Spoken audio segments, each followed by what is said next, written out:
I'm giving credit to where people don't like to give credit to. First, I'm giving credit to the offensive line. Okay, those guys, I tell you, you're allowed 2.6 seconds. There were plays when all of the quarterbacks got sacked when they were sitting in the pocket for 4 or 5 seconds. I know one time we counted 6 seconds.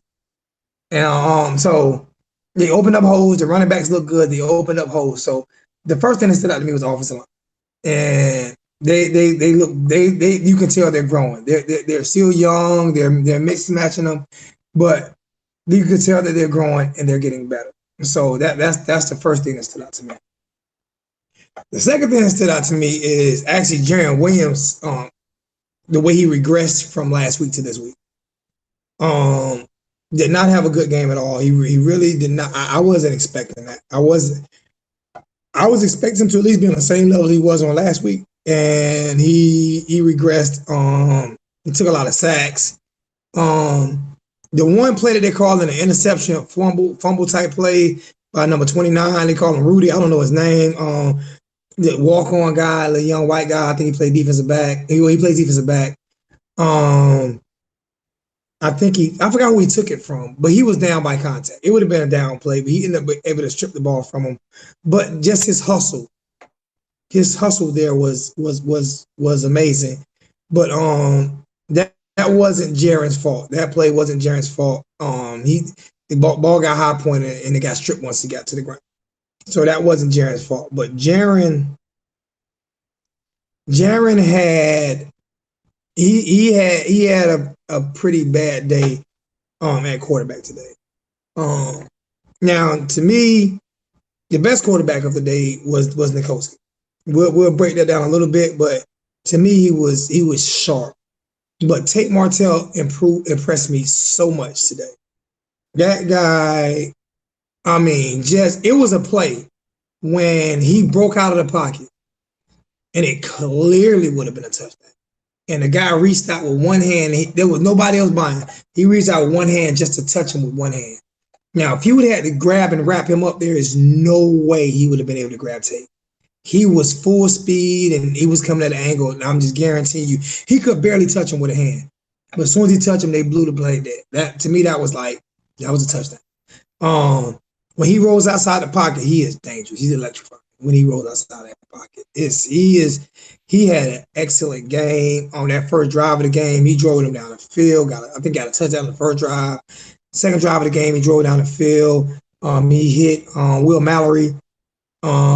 He hit Will Mallory for, I think Will Mallory got the first touchdown, if I'm not mistaken. Then he hit Michael Irvin the second for a touchdown. He was amazing. But everything that I looked, and I talked to his father after the game. I didn't know that was his father, but everything everything he did was beautiful on rollouts. Him sitting in the pocket, I just think he's too short to sit in the pocket. He really can't see. When he sits in the pocket, you can tell he throws the ball high.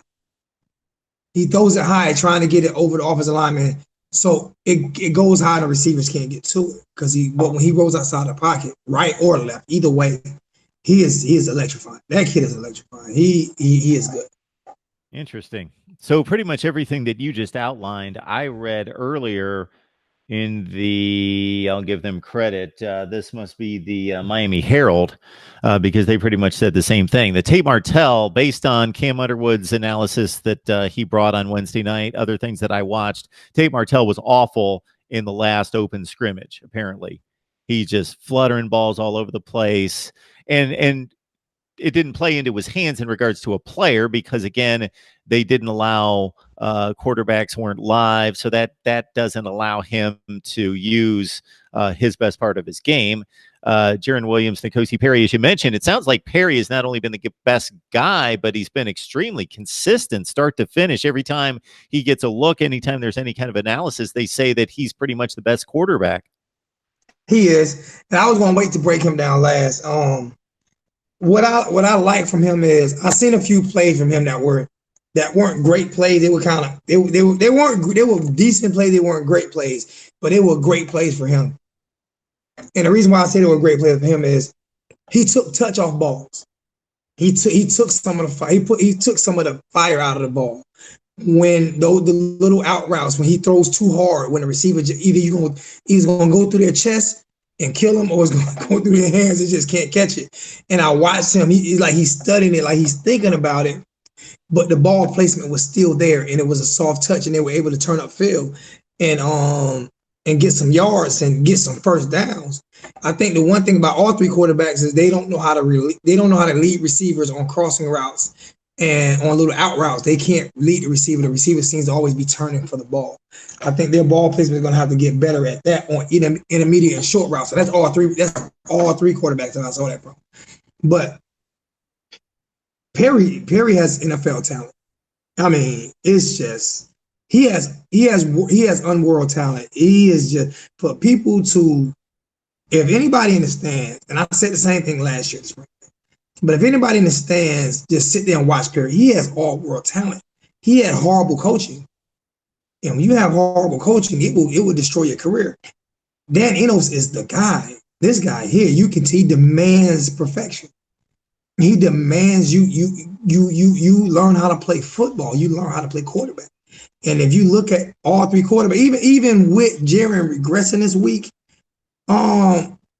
he still threw some brilliant balls. I just think it got kind of mental with him early, but the guy's good. And Enos, all hats off to that guy, man. He has these guys. I mean, to watch Nkosi stay consistent and get a little bit better every week, and then watch Tate jump the way he jumped, and even though I say Jaren didn't have a good game, a bad game, but it wasn't like a 5 interception game, you know what I'm saying? Not like that. It was just he had some off throws and like he was thinking a little too much.